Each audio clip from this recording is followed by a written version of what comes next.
நலம் காக்கும் ஸ்டாலின், உங்கள் குடும்பத்தின் நலன் அரசின் பொறுப்பு. மயிலாடுதுறை அருகே 10 வருடங்களாக காதலித்த பெண் திடீரென எஸ்ஐ மீது மோகம் கொண்டதால் வெளிநாட்டில் வேலை பார்த்து வந்த காதலன் தற்கொலை செய்து கொண்டார். 5 வருடங்களாக வெளிநாட்டில் வேலை பார்த்து காதலியிடம் கொடுத்த நகை மற்றும் பணத்தை திருப்பி கேட்டபோது புது காதலன் எஸ்ஐயும் காதலியும் மிரட்டல் விடுத்ததாக எஸ்பி அலுவலகத்தில் உறவினர்கள் புகார் அளித்துள்ளனர்.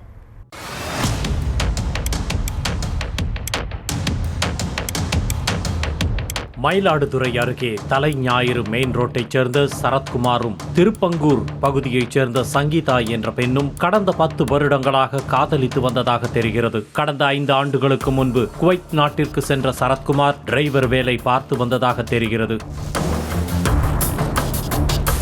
கடந்த 1 மாதத்திற்கு முன்பு சங்கீதாவின் 2 சக்கர வாகனம் காணாமல் போனதாகவும் வைத்தீஸ்வரன் கோவில் காவல் நிலையத்தில் புகார் அளிக்க சென்றபோது அங்கு பணிபுரியும் எஸ்ஐ சூரியமூர்த்தியுடன் பழக்கம் ஏற்பட்டதாகவும் கூறப்படுகிறது. நாளடைவில் இருவரும் நெருங்கி பழகவே சரத்குமாரின் செல்போன் அழைப்பை சங்கீதா தவிர்த்து வந்ததாக தெரிகிறது. இதனால் விரக்தி அடைந்த சரத்குமார் வைத்தீஸ்வரன் கோவில் காவல் நிலைய எஸ்ஐயை சங்கீதா காதலிப்பதாகவும் இனிமேலும் தன்னால் வாழ முடியவில்லை எனவும் வாட்ஸ்அப்பில் ஆடியோ அனுப்பிவிட்டு தற்கொலை செய்து கொண்டதாக கூறப்படுகிறது. அவன் யாரையோ எஸ்ஐய லவ் பண்றாளாமா, வைத்தீஸ்வரன் கோயில் எஸ்ஐய லவ் பண்றேன்னு சொல்றாமா. என்னால இருக்க முடியலமா, என்னால வாழவே பிடிக்கலமா, நான் சாவ போறேமா. சேர்த்துட்டா எங்க அப்பாவி சண்டை போட்டுக்காம இருக்க சொல்லுங்கம்மா. அவன் என்ன ஆளாடு சொல்லிட்டாமா, 10 லவ் பண்ணவே இல்லைங்கிறாமா. ஆனால் எஸ்ஐயுடன் நட்பு ரீதியாக மட்டுமே பழகி வருவதாகவும் சரத்குமார் மீது நம்பிக்கை இல்லாததால் அவர் தேவையில்லை என்று சங்கீதா கூறியதாக சரத்குமார் உறவினருடன் சங்கீதாவின் தோழி உரையாடிய ஆடியோவும் வெளியாகியுள்ளது. அதுக்கப்புறம் கால் பண்ண எங்கடி இருக்குன்னு கேட்டா கோயில்ல இருக்கா வான்னு அழுதா. அதுக்கப்புறம் அங்க போன பிறகு இது மாதிரி நான் தான் ரொம்ப நாளா என்கிட்ட பேசல, என்னடி நடந்துச்சு, சரத்து கால் பண்ணா இது என்ன பிரச்சனை சங்கீதா அப்படின்னு கேட்டேன். அந்த போலீஸ்கார பையன் தூரமா நின்றுட்டு இருந்தா, அவ கோயில்ல உட்காந்து அழுதுகிட்டு இருந்தா. அவன் சொன்னா இந்த மாதிரி பேசுனது போனதான், மத்தபடி எந்த தப்பும் நடக்கலடி. அதை தாண்டி அவன்கிட்ட சொன்னேன்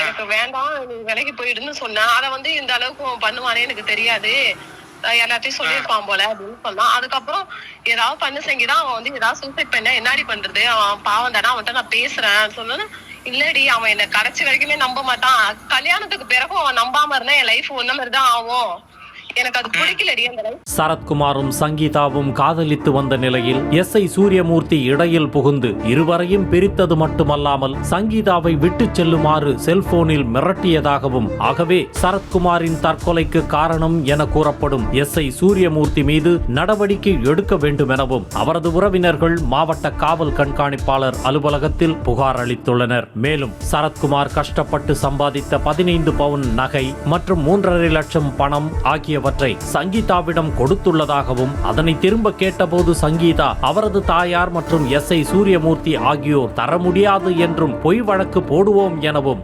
சரத்குமாரின் உறவினர்களை மிரட்டியதாக கூறப்படுகிறது. ஆனா வீட்டுக்கு பணம் அனுப்பவே இல்லை. இந்த பொண்ணுகிட்ட தான் கிட்டத்தட்ட ஒரு 15 பவுன் நகை, எல்லாம் வர்றவங்கள்ட்ட எல்லாம் அங்க கொஞ்சம் நகை அனுப்பியிருந்திருக்கான். 3.5 லட்சம் கிட்டத்தட்ட பணமே அனுப்பியிருந்திருக்கான். எல்லாமே இந்த தன்னோட உழைப்பு ஃபுல்லா அந்த பொண்ணுகிட்ட தான் கொடுத்துருந்துருக்கான். இந்த சூரியமூர்த்தி அந்த பொண்ணை இடையில பூந்து லவ் பண்ணி அவனை ஃபோன்லேயே மிரட்டியிருந்திருக்காப்புல. சங்கீதா ஃபோன்லேருந்து இனிமேல் அந்த பொண்ணெல்லாம் தேவையில்லாமல் ஃபோன் பண்ணுற வேலைலாம் வச்சுக்காத, நானும் அந்த பொண்ணை லவ் பண்ணுறோம், நீ இனிமேல் அந்த பொண்ணு ஃபோன் பண்ணுற வேலைலாம் வச்சுக்காதுங்கிற மாதிரி ஒரு மிரட்டலுக்கு 1 வாரமாக அவன் ஃபோனில் மிரட்டியிருந்திருக்கான். இதனிடையே சரத்குமாரின் உடலை வெளிநாட்டிலிருந்து கொண்டு வர நடவடிக்கை எடுக்க வேண்டும் எனவும் குடும்பத்தினர் மற்றும் உறவினர்கள் மாவட்ட ஆட்சியர் அலுவலகத்தில் மனு அளித்துள்ளனர்.